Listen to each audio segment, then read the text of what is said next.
Welcome to Business Line's State of the Economy podcast, where you'll find insight, analysis, and the story behind the numbers. I'm your host, Thomas K. Thomas. Today, we are going to discuss the state of India's telecom sector. Telecom networks have become the center of our digital future. The global crisis due to the COVID virus has only re-emphasized the importance of the internet and communication tools.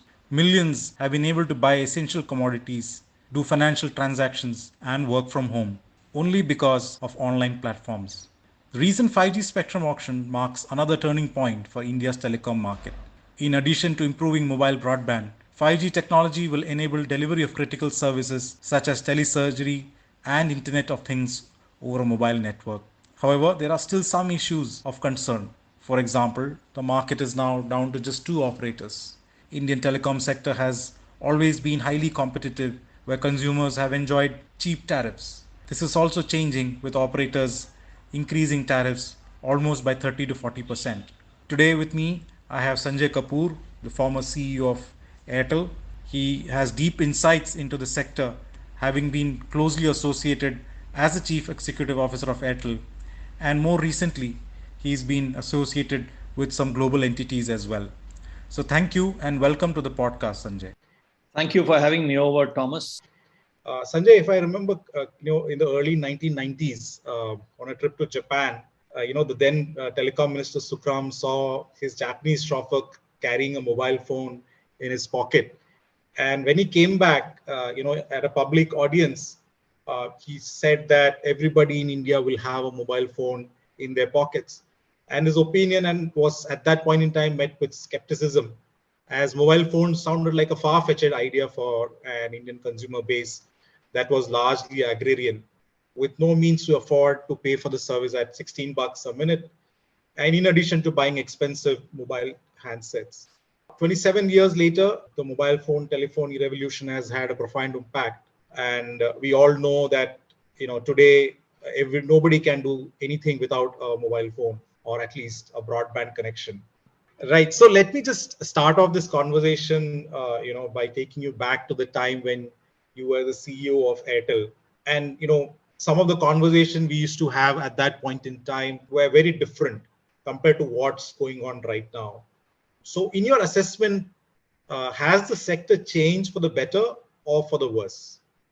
Great. Your question's very permanent. But my answer to that is that the telecom sector is a sector which has been in permanent white waters. Better or worse is just a measure of the glass half full or glass half empty. The beauty of this sector is that it has never faced a demand issue at no point in its life cycle. And with data, the appetite of consumer seems to be never ending.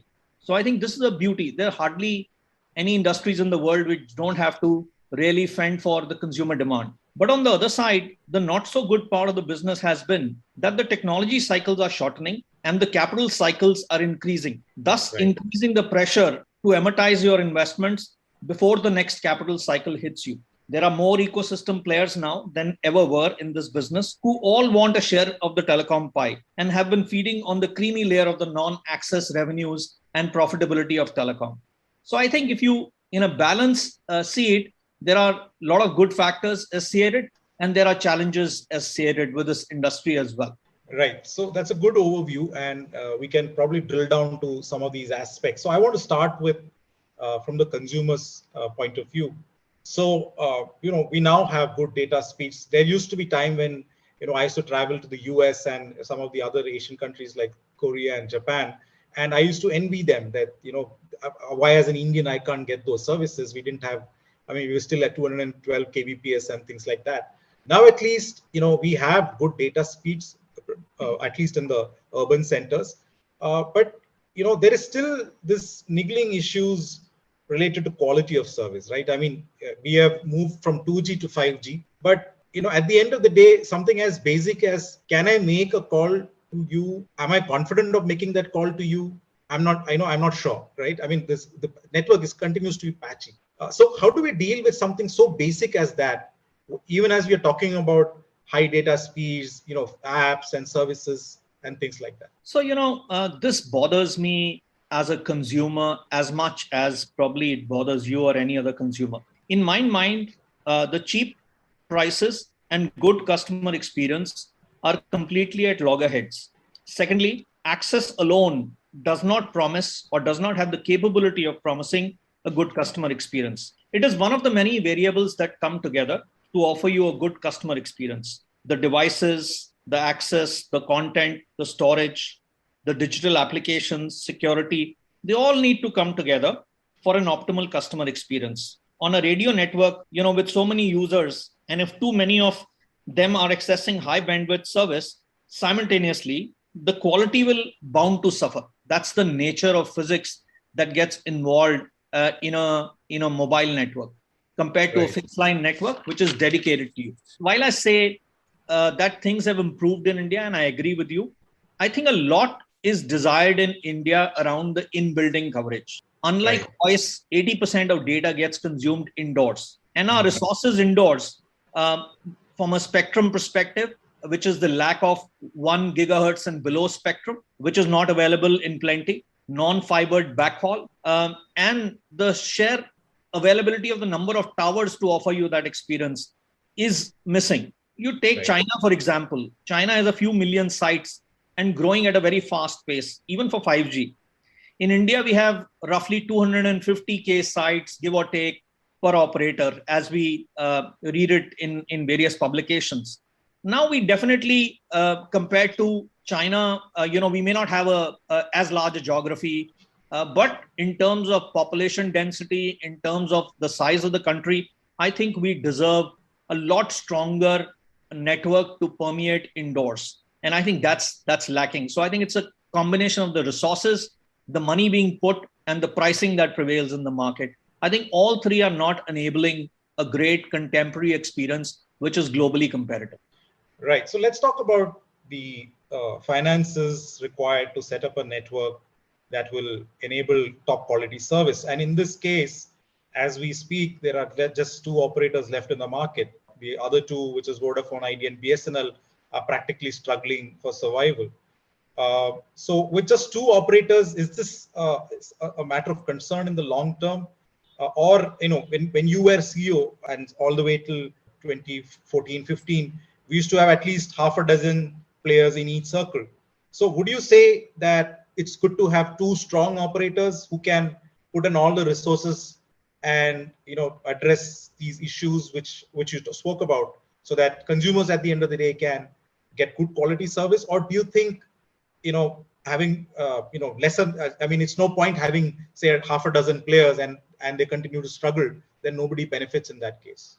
Yes, I think I have been fortunate to see the industry evolve from a duopoly to a perfect competition, to an oligopoly before that, then to a perfect competition, then back to an oligopoly. And what is very fast changing across the globe is that the established structure of oligopoly is making it difficult for the third and the fourth operators to make money out of this industry. And this is almost becoming true in all parts of the world. Where things stand with VIL and BSNL and MTNL, I don't think they stand much chance versus Jio and Airtel to either invest or be competitive with them. Therefore, though on paper we have a oligopoly, but I think in practicality, there are two large players who distance themselves from everybody else. Two bleeding operators looking for government support to stand on their own feet appears unsustainable to me completely. While from a customer and ecosystem perspective, an oligopoly is an ideal structure.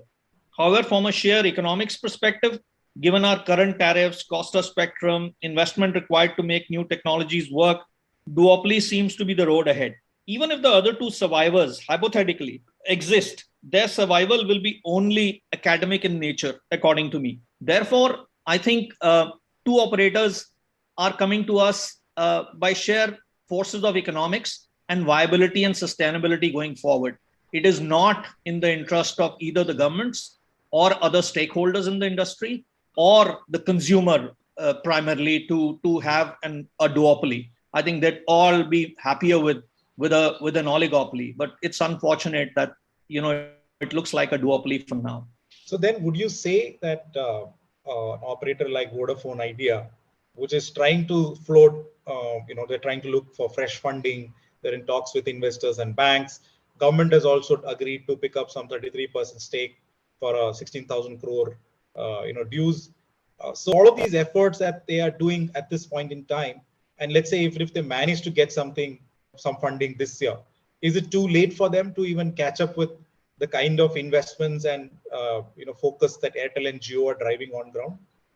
I don't believe in mincing words here. I think it is too late, too little. VIL has a huge outstanding with the government and some of the banks and vendors as well. And just the interest portion of it, when converted, actually takes away 33% of the equity value of the company. They have a huge catch up to play on 4G. They have not even started their endeavor on 5G as yet. There are tens of billions in what they need to compete with other two operators that they'll require to invest in the business going forward. So according to me, no matter who comes in and puts in money at this stage, and if it's small amount of money, then it's good money chasing bad money. And there seems to be no business case for somebody to come and invest a large amount of money. Their customers are consistently exiting. Their ability to attract talent and partners is becoming increasingly tough for them. And this is, to me, a deep-pocketed play and has no room for also-ran type of players. And I think VIL now, given its situation, seems to be an also-ran. So one of the other things that you spoke about is the issue about the ability for operators to collect tariffs and tariffs which is viable and which makes them enough margins. So I remember this conversation which we had several years ago, and you gave a fantastic analogy about the samosa and how Indian tariffs, mobile services, continue to be cheaper than a samosa. So, but now if you look at it, because of the way the operators have the industry shaping up, you see that tariffs are going up. Airtel has always taken the lead in this scenario, and they have bumped up tariffs in some of the circles.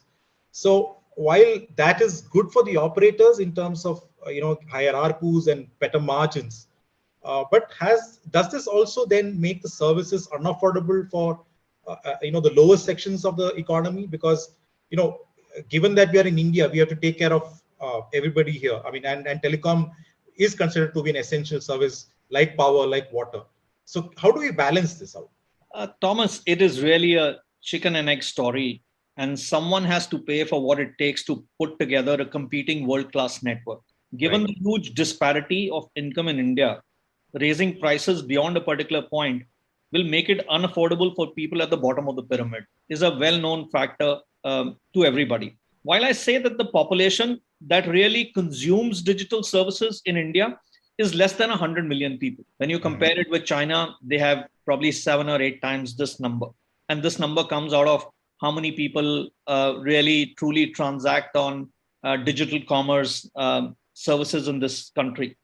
So as long as the base packages are inclusive, we may be able to manage the short term. However, eventually, everyone will consume more data. And amongst all the digital and telecom players, every household will have to raise their expenditure on telecom and allied services. The catch here is that some bit of data requirements are undergoing a sea change because of the form factor changes. What was standard definition earlier is high definition now. What is high definition is 4K, 8K. Now the consumer is not willing to pay a 20x, 25x price for the same content that he consumes. But that's a change that is happening outside, right? So I think, yes, it is a double-edged sword. If you want good service, somebody has to pay for it. And who pays for it? Either the operator subsidizes or the government subsidizes or the consumer pays for it. So I guess where we are, and when I see the business case in even $30 ARPU markets, $20 ARPU markets, even in those markets, the third operator and the fourth operator struggle. So can you imagine in a country like India where we are, $2 and, wanting to rise to about 300 rupees per customer per month?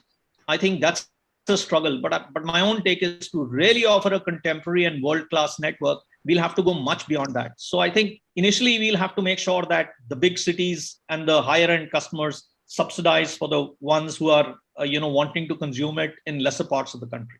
Let's talk about the strategy being adopted by the two strong players, Airtel and Jio, when it comes to 5G services. So we know that Airtel did not acquire 700 megahertz spectrum, whereas Jio went and acquired airwaves in that, despite the frequency being very expensive.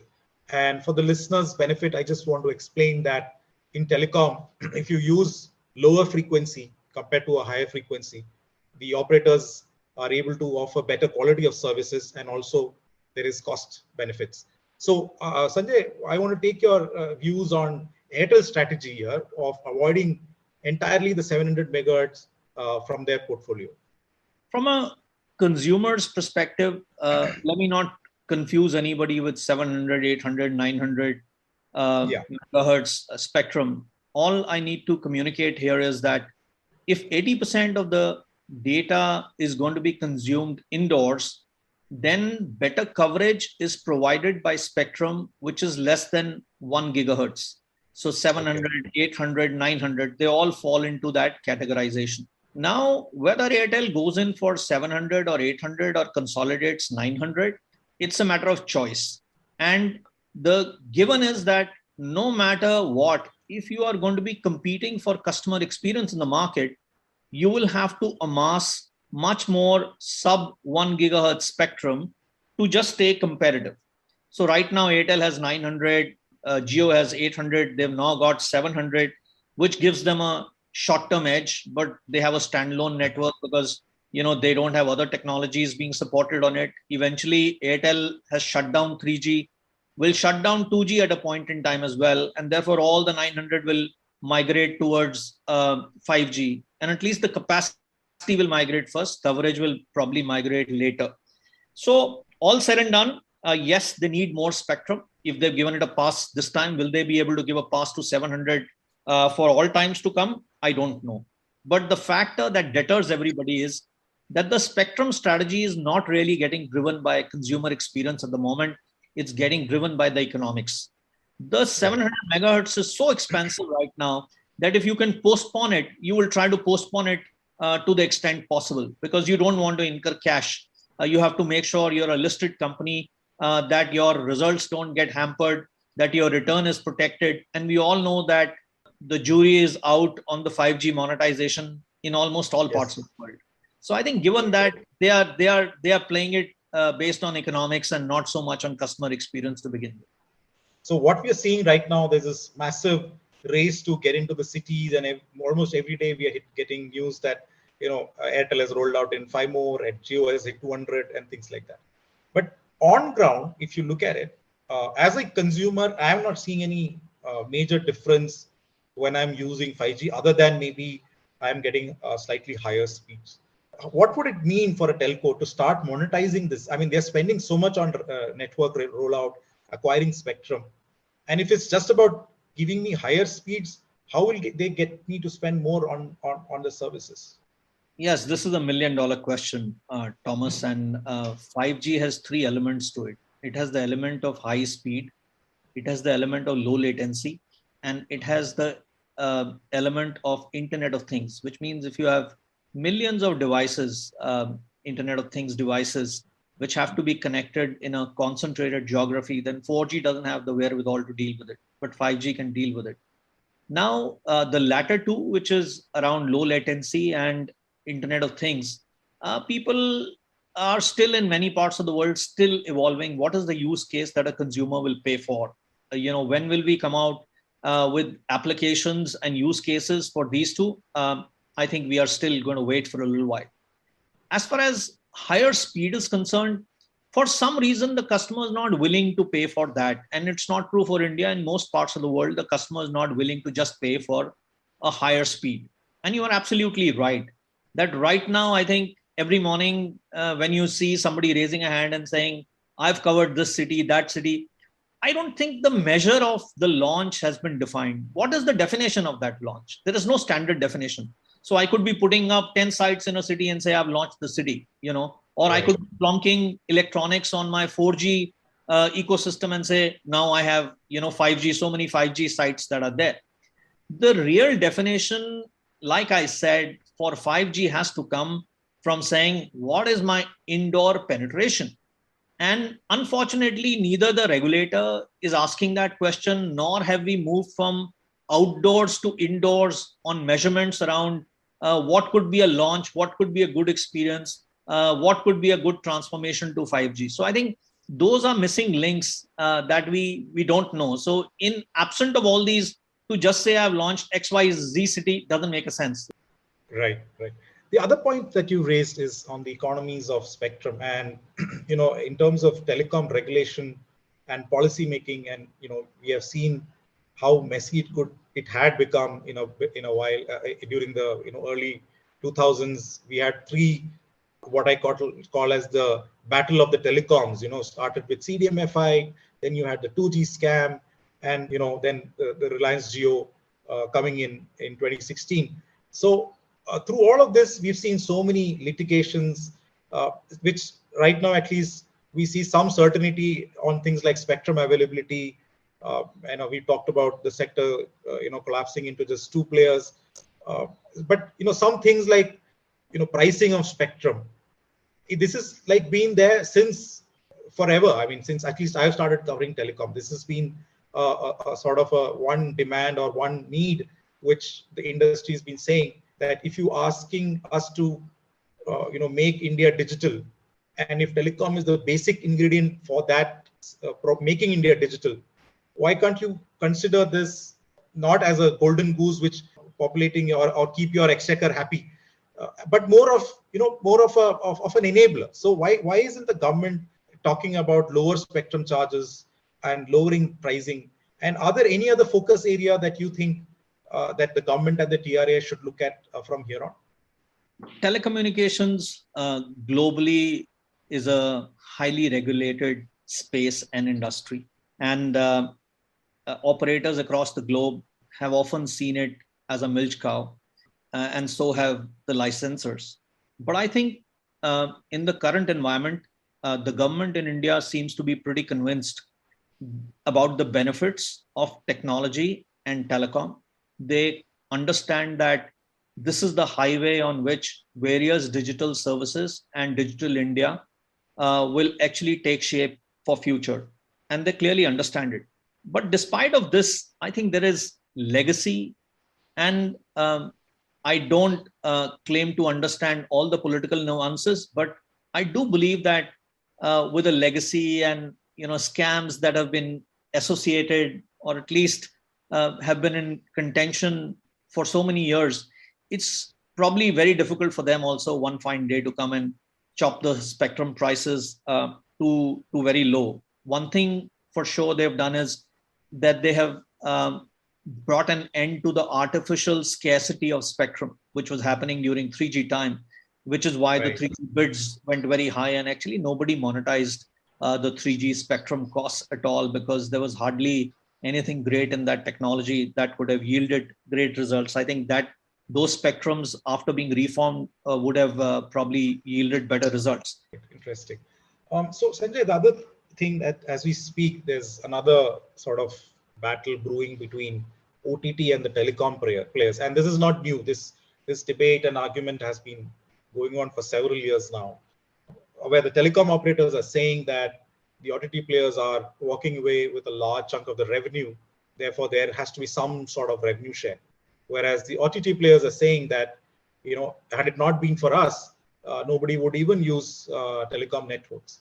So what is the balance here? Are the two sides taking extreme positions? Can't they be sort of a middle ground here? Telecom provides the access and charges the customers for the same. Most of them have not been able to win the war with OTT players and really develop a supremacy on digital content and services. On the other hand, the OTT guys get all the customers. They drive all the traffic, because the telecom guys essentially drive only two types of traffic: voice and SMS. All the other traffic really comes from OTT players in terms of data. And they also create the stickiness. If these digital services were not there, I don't know how sticky just voice and SMS can be for a telecom operator. So I think given all this, it very much seems to me like a quid pro quo for now. Each party would say, no, I'm spending more. But the OTT pays for, if they pay for the revenue share, then, or the infrastructure, that also I've heard, then will the customers be spared the access charges? I'm not too sure of that. But if customers are going to be paying access charges, and those guys are going to be paying the cost of infrastructure, then how will you balance out? And then what happens to the cost of acquiring a customer, creating the stickiness, the cost of developing the innovative services? Because telecom operators have tried their hands almost on each one of those services and have not really succeeded. We still watch Netflix. We still use Google Maps. We still surf on Google. We still use Chrome and Safari. So it's all outside the ambit. To me, I think each one is performing the role that they are best at. Interesting. Okay, so the other thing that is also being discussed widely in the Indian telecom space is the use of open radio access networks compared to, say, a proprietary network, which we've seen from Ericsson and players like Nokia. Do you think, is this a reality, or do you think it's just a hype? One of the key players who first announced this was Jio, and they said they will come up with their own, radio access network. But we yet to see really any serious commercial deployment, and even the 5G rollout is happening on, proprietary networks. So, what is your sense of where we are on this, and whether this will actually play out? Thomas, when we look at technology and a leap in technology, we go back to some fundamentals. And the fundamentals are that the technology that we are looking at, is it cost effective? Is it scalable? Is it reliable? And can it perform to the levels that will keep our customers, or at least be same as what we are offering today? Now, when you really look at Open RAN, and I've been watching Open RAN from Rakuten to many others across the globe. Yes. I think on this one as well, the jury is still out on all these four elements, on cost, scalability, reliability, and performance. My own take is that this is a necessary leap in which a lot of experimentation will continue to happen. Many consortiums will come up. There are individual operators who will try and participate, so that nobody is left behind really when this transformation happens. But are we very close to commercialization, which can lead to a scale? I don't think so. Great. Just a final thoughts on your assessment of the state of telecom. Do you think it's healthy? Is it weak, or is it poor? Telecom is a typical story of the future is bright, right? And I believe in that, by the way. I'm sanguine. I believe that. But it has its own challenges, and it's very, very capital intensive. It is a game for deep pocketed, and it is also a game with big hearts. So I think it is transforming. You cannot compare one period with a previous period, because the vectors have changed. Moving from voice to data is a big leap. 5G, 6G onwards will be a quantum jump on data consumption and customer experience satisfaction. Therefore, I think I wouldn't compare periods. I would say it is still looking for those levers where it can monetize these technologies in a much shorter time frame, because these are large investments they end up making. And it is not that you made an investment like we did in 2G and then sit pretty for 8-10 years, and the last 3, 4, 5 years you could be actually generating tons and tons of cash.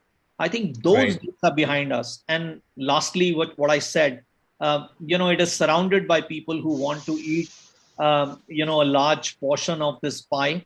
And fortunately or unfortunately, the share gain has been in the favor of OTT over the last many years. They've actually, Telecom used to keep about 95% of the revenues with themselves. I think now they don't keep more than maybe 2/3 of the revenues with them. Balance gets distributed. So I think this equation has a potential to further get a little skewed, if they don't safeguard. But they fortify themselves by offering access, which is a world-class access, which nobody else can do. I'm sanguine about this industry, that this industry will do a lot of good to the whole world and is very important for economic development of every nation. So it's a very, very, very important industry. But to make money out of this industry is becoming increasingly difficult because the customer is not willing to pay for the form factor changes, for consuming more and more data, and the customer is not willing to pay for the effort that goes behind bringing the services from outdoors to indoors. So I think there are challenges, but I think this industry is here to stay for a very, very, very long time. Thank you, Sanjay. You've beautifully summarized the way we have seen the telecom sector moving the last 20 years and the upcoming challenges. Thank you for your time and for your great insights. It was lovely hearing you. Thank you. Thanks, Thomas.